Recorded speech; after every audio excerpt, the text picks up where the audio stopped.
Hey guys, welcome back to another clip of Schach-manuel-lernen. Today we're gonna analyze the second round of the Berner Stadtmeisterschaft.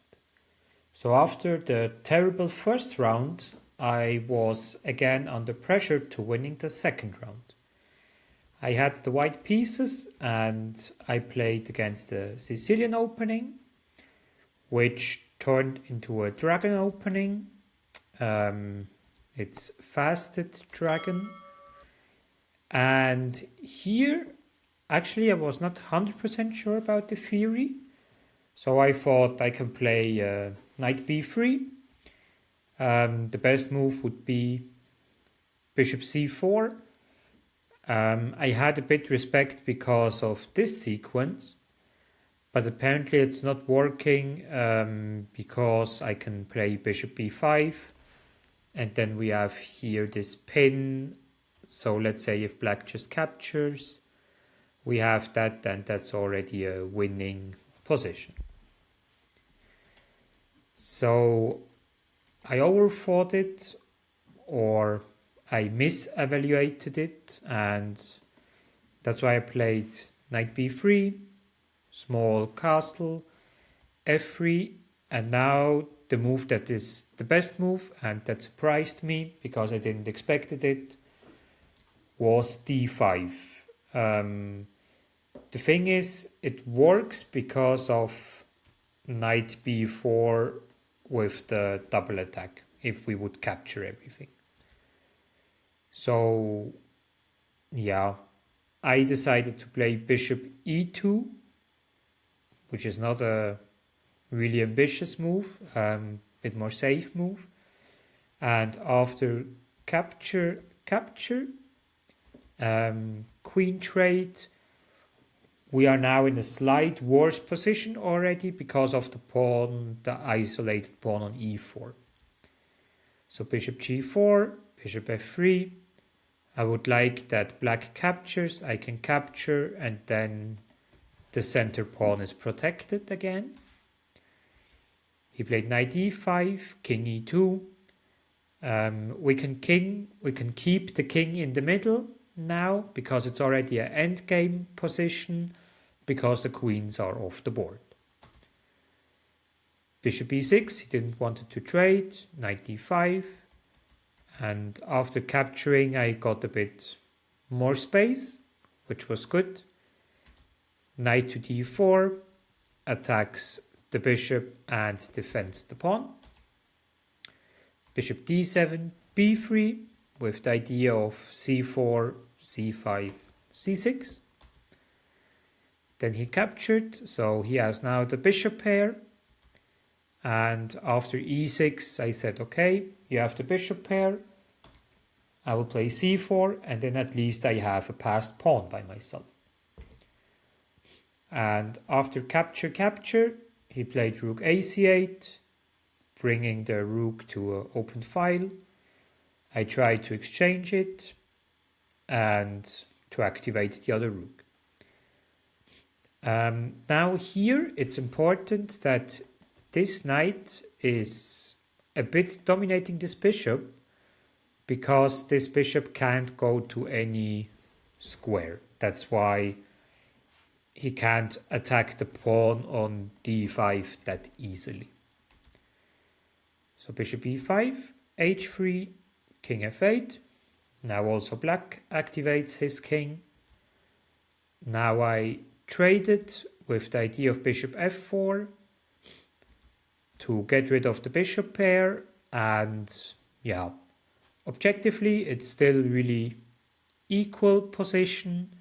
I have the passed pawn, his bishop is stronger long term than my knight, so everything is a bit in balance.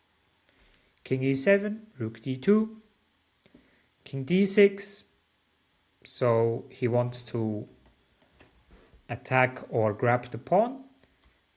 That's why I played knight c2 with the idea of protecting it on e3 or b4.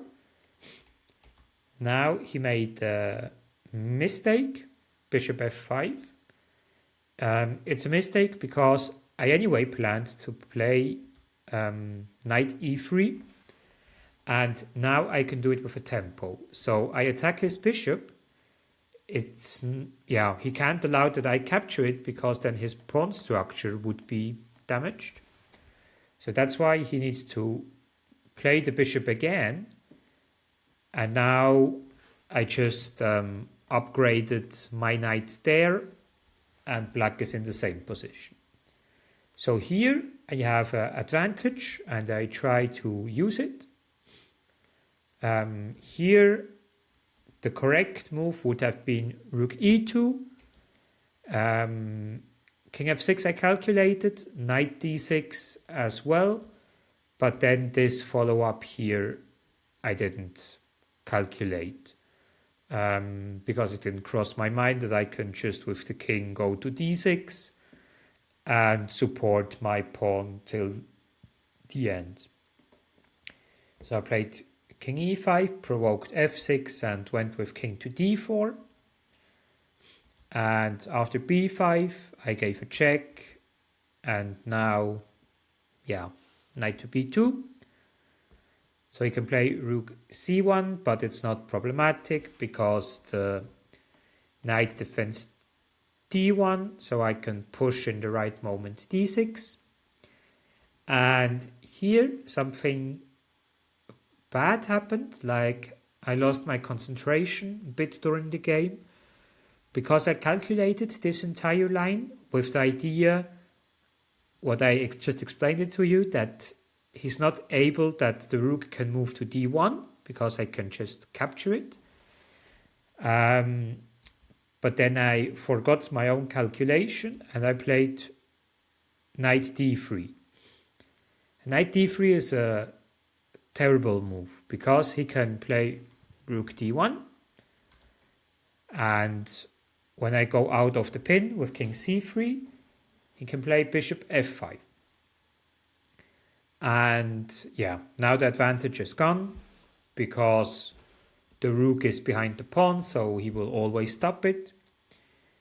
And from here on, I made a couple of terrible decisions.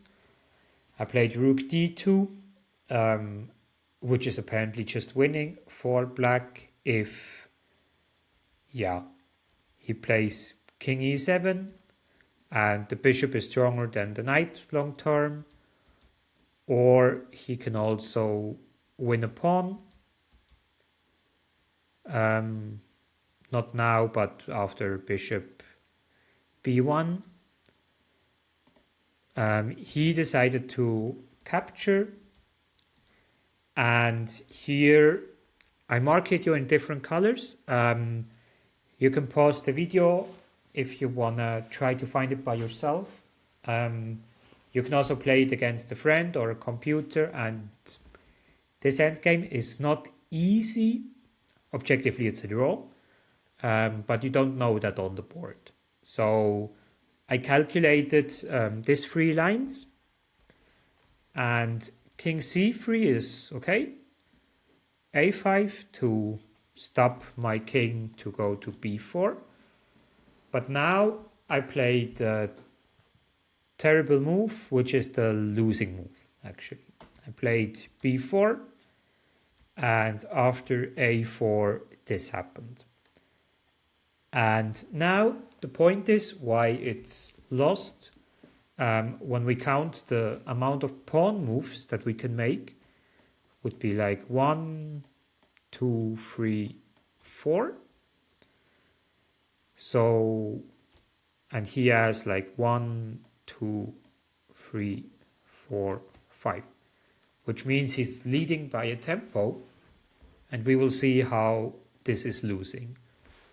It's all about which king has to move first. If black has to go outside of the opposition, I will win. If I have to go out, black will win. So a3, f5, h4, h6, g3, g5. And now I'm giving you an example. If I capture, if I move this pawn, he can just capture it. And when I move the king somewhere, he can just capture my pawn. So that's why this is winning for black. I played h5, f4, capture, capture. Now I can go with the king there, but he can distract my king with f3. And after capture, capture, his king is just a more active piece, and that's why the game will be lost. So after king f4, king c4, this line I'm going quickly through. He will just promote first, and that's why he will win. So I tried a different approach with king e4, followed him. But here he can play king b1 and it's just lost. And the reason why b4 was a terrible move is because it takes me away the c4 square. Let's say if I play a4, then I always have this option of going back and forth.